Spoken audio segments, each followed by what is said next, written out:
नमस्कार दोस्तों, मैं पंडित ठकुरीत पचौरी आज पुनः उपस्थित हुआ हूँ आपके समक्ष आपके अपने इस चैनल एस्ट्रोलॉजर ठकुरीत पचौरी के माध्यम से।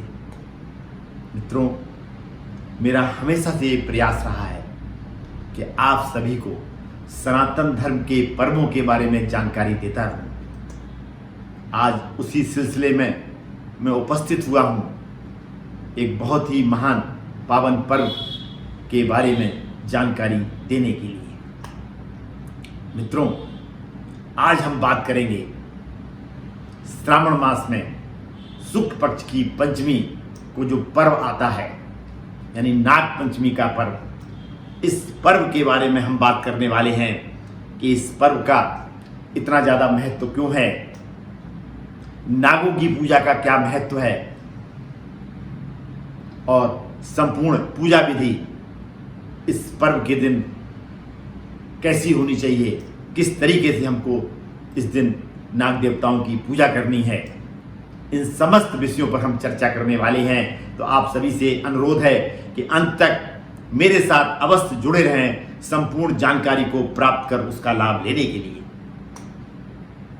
मित्रों, जैसा कि आप सबको ज्ञात है कि भगवान शिव को श्रावण मास अत्यंत प्रिय है, इसलिए श्रावण मास की पंचमी का भी अपने आप में विशेष महत्व हो जाता है। वैसे तो हर मास पंचमी आती है, लेकिन इस पंचमी का इसलिए अत्यधिक महत्व हो जाता है क्योंकि ये श्रावण मास की पंचमी है।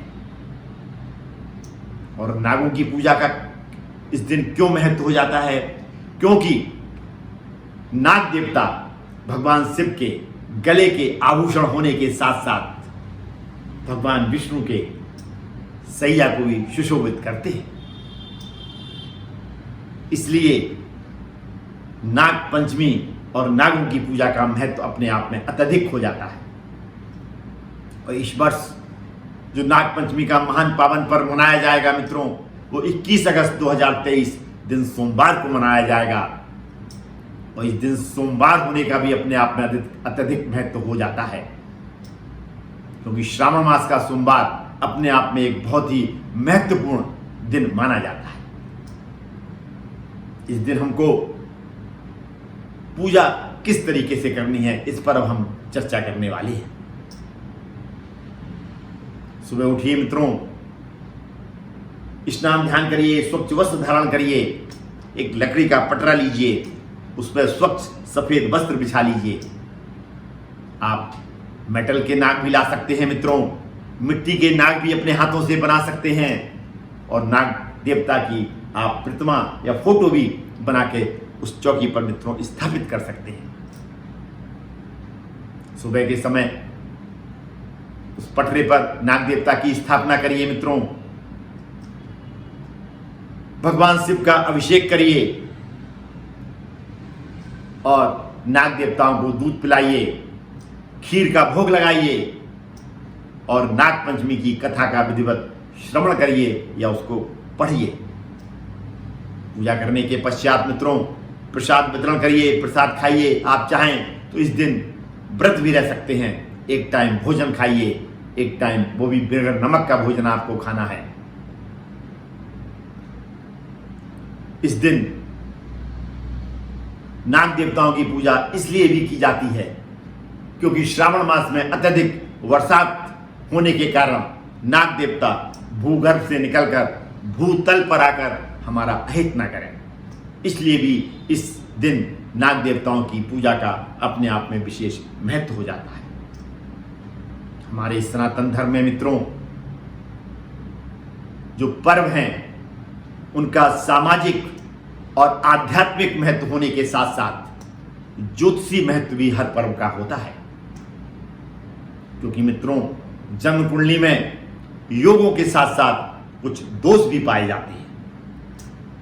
और जिन माताओं, बहनों और हमारे भाइयों की जन्म कुंडली में काल सर्प दोष का प्रभाव होता है, उनके लिए ये दिन अत्यधिक महत्वपूर्ण है। क्यों महत्वपूर्ण है, आगे चर्चा करते हैं। क्योंकि काल सर्प दोष होने की वजह से कार्यों में रुकावटें आने लगती हैं, असाध्य रोग होने लगते हैं, एक्सीडेंट्स होने लगते हैं, टारगेट को अचीव करने में दिक्कतें होती हैं, आप 10 कदम आगे जाते हैं, 20 कदम पीछे हो जाते हैं, घर में नकारात्मक ऊर्जा का प्रवेश हो जाता है, शुभ कार्य होने में विलंब होने लगता है। यदि इस तरीके की समस्याएं आपके साथ हो रही हैं और आपकी जन्म कुंडली में कालसर्प दोष का प्रभाव है, तो इस दिन कुछ छोटे से यदि आप उपाय कर लेते हैं, क्योंकि साल में मित्रों ये दिन एक ही बार आता है, और इस दिन यदि ये उपाय आप कर लेंगे तो आगे आने वाले समय में इस तरीके की समस्याएं आपकी जन्म कुंडली में कालसर्प दोष की वजह से यदि हो रही हैं, तो निश्चित रूप से उन समस्याओं का समाधान होगा, रास्ते दिखाई देंगे और उस दोष का दुष्प्रभाव भी कम होगा। करना क्या है मित्रों, आपको किसी भी सपेरे से नाग देवता को परचेज कर लीजिए, खरीद लीजिए पैसा देके, और उनको इस दिन आजाद कर दीजिए और जीवित नागों को अपने हाथों से दूध पिलाइए, दान दक्षिणा करिए और चांदी के नागनारायण का जोड़ा ले जाकर भगवान शिव के शिवलिंग पर चढ़ाइए और उनका विधिवत वहां पर अभिषेक करिए। यदि आप ये छोटे से उपाय नाग पंचमी वाले दिन कर लेते हैं तो आपकी जन्म कुंडली में यदि कालसर्प दोष आपको परेशान कर रहा है, उसकी वजह से आपके जीवन में समस्याएं आ रही हैं, तो निश्चित मानिए कि सभी समस्याओं का समाधान होगा और आपके कार्य मित्रों बनने लगेंगे।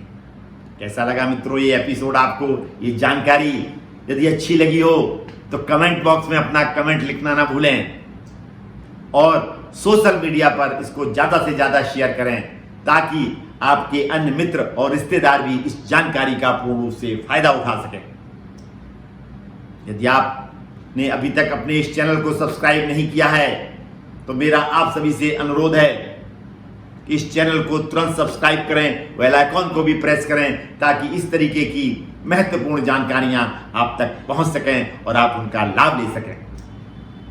यदि आप मुझसे पर्सनली मिलना चाहते हैं, मेरे बारे में अत्यधिक और जानकारी चाहते हैं, तो मेरे डिस्क्रिप्शन बॉक्स में जाइए मित्रों, वहां पर मेरे फेसबुक के,